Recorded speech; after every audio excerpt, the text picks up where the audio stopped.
couple ne pourront jamais tenir si vous ne tenez pas compte de ces 3 éléments. Reconnaître, regretter et changer. Beaucoup d'hommes pensent que les femmes sont bêtes.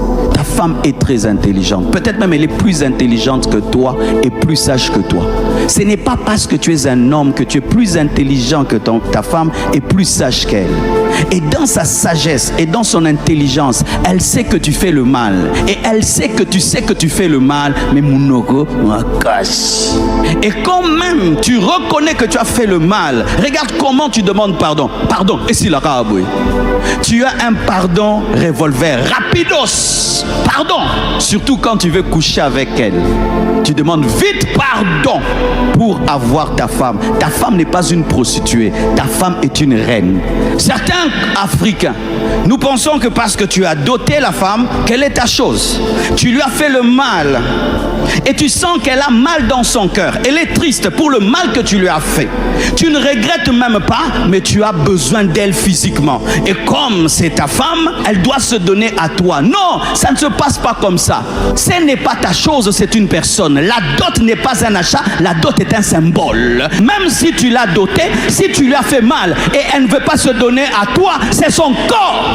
Je sais qu'aujourd'hui j'aurai des problèmes. Je m'en fous. Alléluia.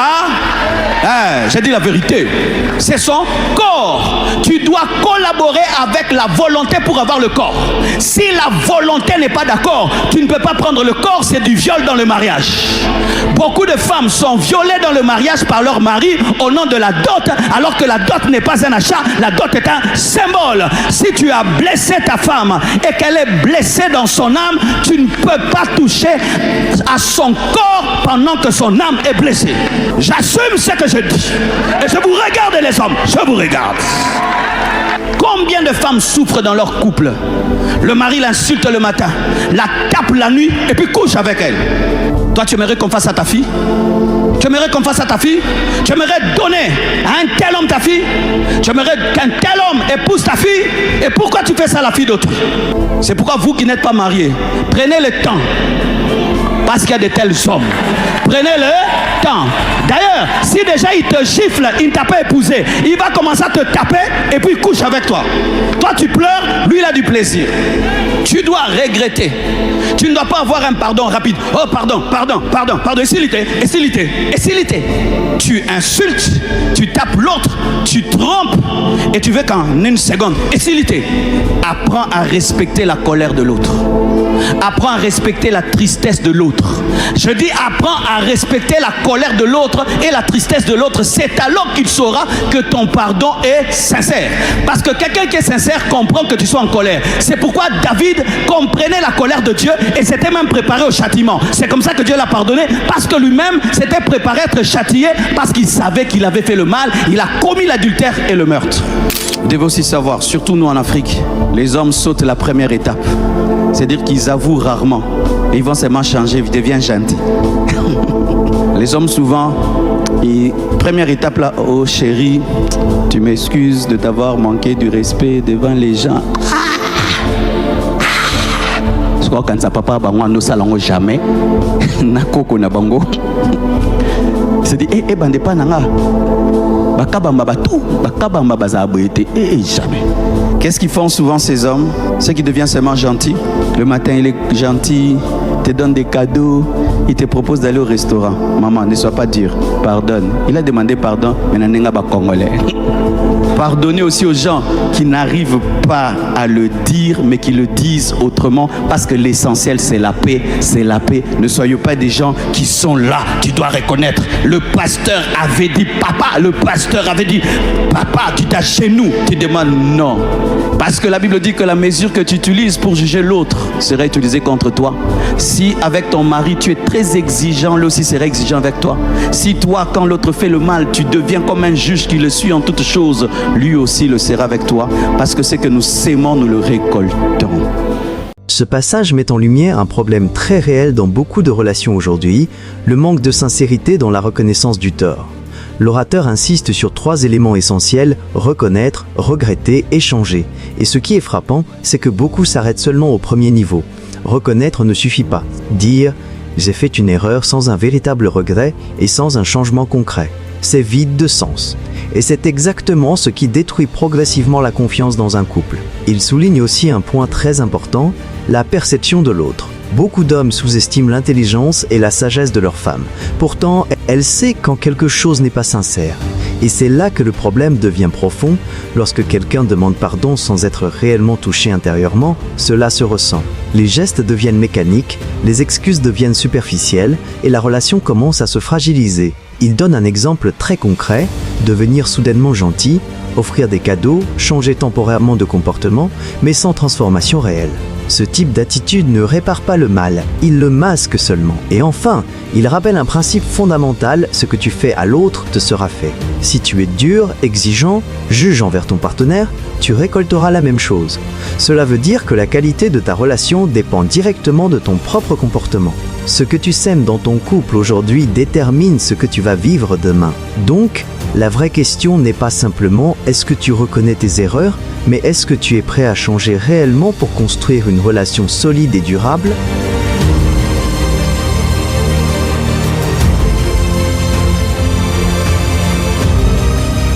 Chère sœur, vous qui êtes fiancée, lorsque tu es fiancé à un homme qui reconnaît difficilement ses erreurs, ne l'épouse pas. Mes filles, n'épousez pas de tels hommes.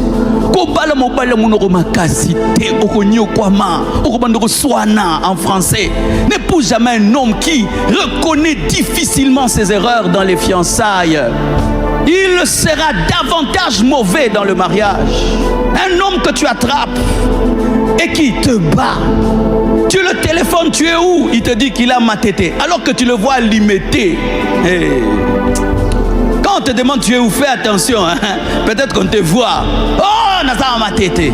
Chérie, je t'ai vu, tu as limité où? Je suis derrière toi. Je n'aime pas des femmes comme ça. Ça, c'est l'esprit de contrôle. Il faut la soumission.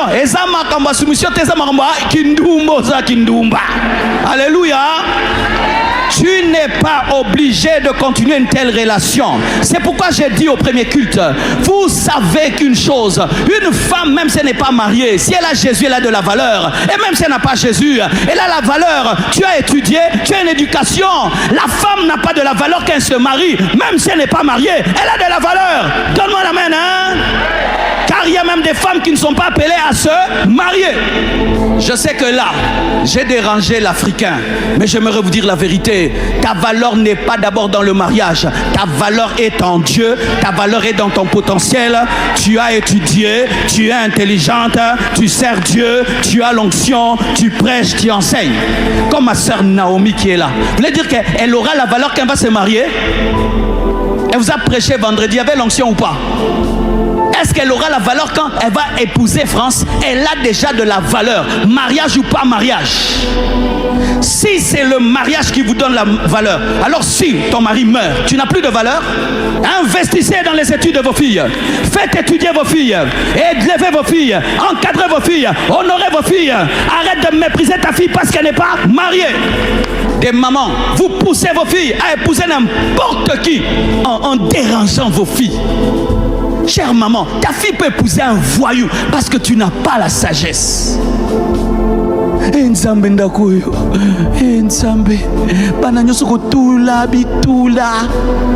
Oui, j'entends des mamans comme ça. Jésus, je t'ai fait quoi? Bitoula na bitoula nzambe. Mais tu appelles ta fille Bitoula, elle est première de la classe. Tu appelles ta fille Bitoula, elle est sage. Tu appelles ta fille Bitoula, elle est disciplinée. Tu appelles ta fille Bitoula, elle n'a pas de vie de péché. Elle t'honore, elle te respecte. Maman, tu es en train de la pousser à prendre n'importe qui. Maman, tu as de la valeur, ma soeur. Que tu sois mariée ou pas, donne-toi du poids. Et quelqu'un qui se donne du poids n'épouse pas n'importe qui. Une femme doit se donner du poids pour bien choisir. Mais lorsque tu enlèves le poids à la femme, elle choisit n'importe qui, elle prend n'importe qui. Et c'est pourquoi beaucoup de femmes souffrent dans le mariage. Et c'est aussi la faute des églises. Nous avons prêché aux femmes que leur valeur n'est que dans le mariage. Ainsi même en Afrique, vous allez voir, on investit dans les études des garçons, on n'investit pas dans les études des filles. La seule chose que la fille peut ramener, c'est un mariage. Non! Tu peux faire aussi un avion, tu peux faire un hôpital, tu peux faire une école, tu peux faire une université, tu peux faire un robot. Ce sont les femmes qui ont fait le robot des Congolais. C'est une femme qui a fait ce robot. Donnez-moi la main. Dans ce passage, l'orateur change de position. Il ne parle plus seulement de correction dans le couple, mais de prévention avant même le mariage. Il adresse un message direct aux femmes fiancées: observe bien l'homme avec qui tu es avant de t'engager. Pourquoi? Parce que la capacité à reconnaître ses erreurs n'est pas un détail, c'est un fondement. Un homme qui refuse d'admettre ses torts aujourd'hui ne changera pas automatiquement après le mariage. Au contraire, ce défaut va s'amplifier avec le temps. Et c'est là que beaucoup se trompent. Elles pensent qu'avec l'amour, avec le temps ou avec le mariage, les choses vont évoluer. Mais en réalité, le mariage ne transforme pas une personne, il révèle et amplifie ce qu'elle est déjà. Si un homme est orgueilleux avant le mariage, il le sera encore plus après. S'il fuit ses responsabilités aujourd'hui, il les fuira encore demain. Et surtout, un homme qui ne reconnaît pas ses erreurs crée une relation déséquilibrée où la communication devient impossible. Parce que sans reconnaissance, il n'y a pas de réparation. Et sans réparation, il n'y a pas de paix durable. Ce message est donc un appel à la lucidité. Ne te base pas uniquement sur les émotions ou les promesses, mais sur les comportements réels que tu observes parce que le choix que tu fais maintenant va déterminer la qualité de ta vie demain. Si tu n'es pas exigeante dans les fiançailles, sache que tu vas souffrir dans le mariage. Quelqu'un qui ne donne pas la valeur à une voiture qui est en sachet 0,0, va-t-il respecter une voiture qui a un problème d'amortisseur? Tu as un sachet, il ne te respecte pas. Quand tu auras un problème de prise d'air, il va te respecter. Tu as une voiture 0,0, il ne te respecte pas. Quand tu auras un problème de carrosserie, il va te respecter. Tu es toute jeune, il ne te respecte pas. Maintenant, quand tu vas devenir une maman de 50 ans, il va te respecter. Les fiançailles révèlent le mariage. Des fiançailles ratées révèlent un mariage raté. Et j'aimerais vous dire, même si vous avez fixé la date de mariage, même si vous avez la salle, même si vous avez des parrains, si tu sens que cet homme a ce défaut-là, fais attention, mais pause. Vaut mieux mourir seul qu'être mal accompagné. Vaut mieux mourir seul qu'être mal accompagné. Je dis, vaut mieux mourir seul qu'être mal accompagné. Et donnez-moi la main, je vais parler. Le problème aujourd'hui, c'est que les mariages sont mis sur Instagram, sur Facebook et sur les réseaux sociaux. Et maintenant, c'est devenu une compétition. Les gens ne se marient plus parce qu'ils ont trouvé l'amour, mais se marient pour prouver avoir des lol et des likes et des abonnés. Ok, tu auras les lol, tu auras les abonnés, tu auras les commentaires. Mais est-ce que ce sont les commentaires qui vont vivre avec toi et qui vont supporter ce caractère-là? Vous pouvez avoir un mariage en rose, en bleu, en jaune, au bord de l'eau, au bord de la plage, et après tu souffres. Vaut mieux un petit mariage dans l'église là, toutes 3 personnes, mais il t'aime, il est sérieux, c'est un responsable, même s'il n'y a pas eu de belles photos, même s'il n'y a pas eu de caméra, mais tu es heureuse. Nous connaissons beaucoup de nos mamans qui se sont mariées, autant il n'y avait pas les réseaux sociaux, 30 ans de mariage, 40 ans de mariage, 50 ans de mariage, aujourd'hui des divorces et des divorces. Pourquoi? Vous vous mariez pour faire le buzz, vous mariez pour les photos, vous pensez plus à la fête, mais pas à la vie. Vous pensez plus aux vêtements, mais pas au caractère. Vous pensez plus à la voiture, mais pas à la plénitude de l'esprit. Vous pensez plus aux filles d'honneur, mais pas à une vraie relation. Faites attention, chères femmes. Et j'aimerais vous dire que vous avez de la valeur. Tu n'as pas à battre un record. Tu n'es pas en course avec quelqu'un. Chacun sa vie, chacun sa destinée. Certains vont se marier à l'âge de 25 ans, d'autres à 30 ans, d'autres à 40 ans, 50 ans, pourvu de trouver l'homme que Dieu t'a choisi. Et l'homme que Dieu te donne va te respecter, va t'honorer et ne va pas se déranger de reconnaître ses erreurs. Un homme grand reconnaît ses erreurs. Un homme grand reconnaît ses erreurs. Un homme grand descend pour faire monter. Jésus est descendu pour faire monter l'église. L'homme a péché, c'est Dieu qui est allé chercher l'homme. L'homme n'a pas cherché Dieu, c'est Dieu qui est allé. Qui est plus grand? Celui qui cherche ou celui qui est trouvé? C'est celui qui cherche. C'est celui qui résout le problème et qui amène la paix qui est le plus grand. Comment tu peux reconnaître un grand homme? Lorsqu'il y a des problèmes entre vous, il brise la glace pour imposer la paix. C'est un grand homme. Mais un homme qui boude comme un bébé. Oh, bande. Il a tort, hein? Et il te boude aussi. C'est un gamin. Si tu l'as déjà épousé, supporte-le jusqu'à ce que Dieu le délivre. Mais si tu ne l'as pas encore épousé, boyaï. Oh, donne-moi un amen, hein? Dans ce passage, l'orateur va encore plus loin en mettant l'accent sur un principe que beaucoup ignorent, les fiançailles ne sont pas une formalité, elles sont une révélation. Il explique clairement que la manière dont une personne se comporte avant le mariage est un indicateur direct de ce qui va se passer après. Autrement dit, les fiançailles sont comme un miroir du futur mariage. L'exemple de la voiture est très parlant.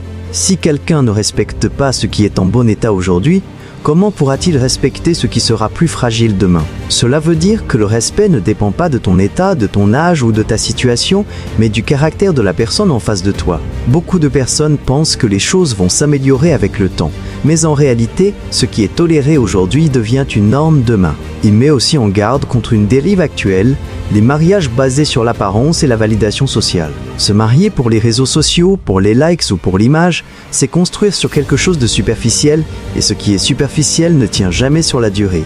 Mais le point le plus profond de ce passage, c'est la définition du véritable homme.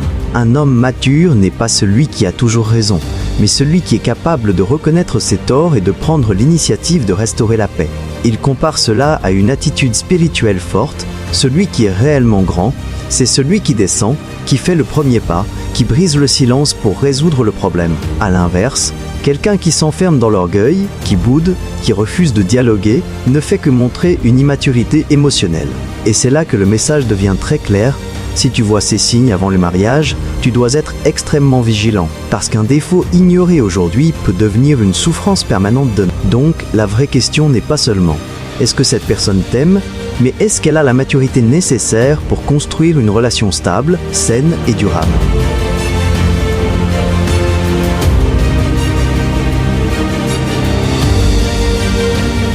À travers ces différents passages, un message très clair se dégage. Une relation solide ne repose pas sur des paroles, ni sur des apparences, mais sur le caractère, la maturité et la capacité à reconnaître ses erreurs.